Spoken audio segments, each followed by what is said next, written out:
वटपौर्णिमा श्रद्धा आणि उत्साहात साजरी. मारेगाव शहर तसेच परिसरातील ग्रामीण भागात वटपौर्णिमा हा सण श्रद्धा, भक्ती आणि उत्साहपूर्वक वातावरणात साजरा करण्यात आला. या निमित्ताने सुवासिनी महिलांनी आपल्या पतीच्या दीर्घायुष्य, सुख समृद्धी आणि कुटुंबाच्या आनंदासाठी वडाच्या झाडाची विधिवत पूजा अर्चना केली. सकाळपासूनच महिलांमध्ये या सणाबाबत विशेष उत्साह पाहायला मिळाला. पारंपरिक वेशभूषा परिधान करून तसेच सोला शृंगार करून महिला वडाच्या झाडाजवळ एकत्र आल्या. त्यांनी पूजा साहित्य घेऊन वडाच्या झाडाची परिक्रमा केली व दोरा बांधून अखंड सौभाग्याची प्रार्थना केली. धार्मिक मान्यतेनुसार वटपौर्णिमेचे व्रत माता सावित्रीने आपल्या पती सत्यवानाचे प्राण यमराजांकडून परत मिळवण्याच्या कथेशी संबंधित आहे. त्यामुळे हा सण पती पत्नीतील अतूट प्रेम, समर्पण आणि विश्वासाचे प्रतीक मानला जातो. शहरातील विविध मंदिरे आणि सार्वजनिक ठिकाणीही पूजा अर्चनेचे आयोजन करण्यात आले.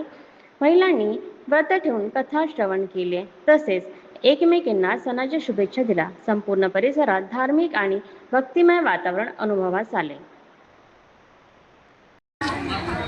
आपण मारेगाव शहरामध्ये आहोत. आज वटपौर्णिमा आहे आणि वटपौर्णिमा मोठ्या उत्साहात साजरी केली जात आहे. नेमकी वटपौर्णिमा काय असते यासाठी आपण चेतना विशाल किनेकर यांच्याशी संवाद साधणार. काही वटपौर्णिमा म्हणजे काय असते आणि का म्हणून आज पूजा केल्या जाते वडाची? मी चेतना विशाल किन्नेकर. आज वटपौर्णिमा हा सण सर्व सौभाग्यवती महिला खूप आनंदाने करतात, व्रत ठेवतात. याच्यामागचं कथा अशी आहे की एक राजकन्या होती.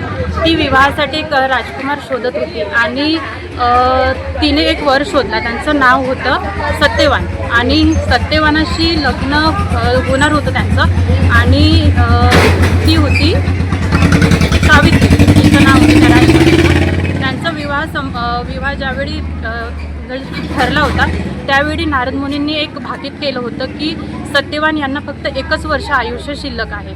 तरीसुद्धा सावित्रीने त्या गोष्टीचा विचार न करता सत्यवानाशी लग्न करण्याचा निर्णय कायम ठेवला. तिने लग्न केलं.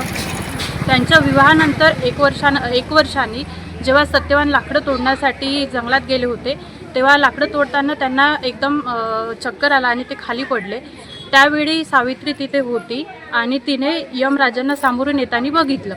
तर तिला आलंच होतं की 1 वर्षाने यांचा प्राण जाणार होता म्हणून. तर तिने तसाच त्या यमराजाचा पाठलाग केला. तिने सत्यवानाला नेऊ दिलं नाही त्यांच्यासोबत. ती त्यांचा पाठलाग करतच होती.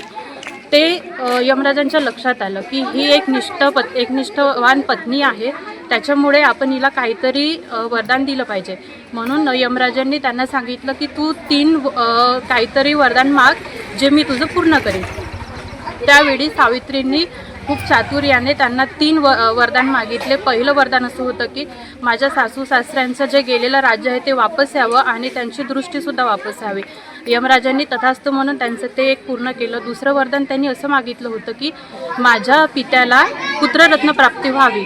ते सुद्धा यमराजांनी तथास्तु म्हणून पूर्ण केलं. आणि सावित्रींनी खूप चातुर्याने आणि अप्रत्यक्षरित्या आपल्या नवऱ्याचं प्राण यमराजाकडून वापस मागितलं. ते वरदान असं होतं की त्यांनी म्हटलं होतं की मला सत्यवानाकडून 100 पुत्र व्हावेत. पण ते सत्यवान तर मरण पावले होते, मग हे शक्य नव्हतं. त्यांच्या ते वरदान पूर्ण करण्यासाठी यमराजांनी त्यांचं प्राण वापस आणले आणि तेव्हापासून हे वटवृक्षपूजन सुरू झालं. आणि याच्यामागचं कारण असं की ज्या दिवशी सत्यवान मरण पावले ते ज्या झाडाखाली पडले होते ते झाड होतं वटवृक्षाचं आणि म्हणून तेव्हापासून ही पूजा सुरू झालेली आहे.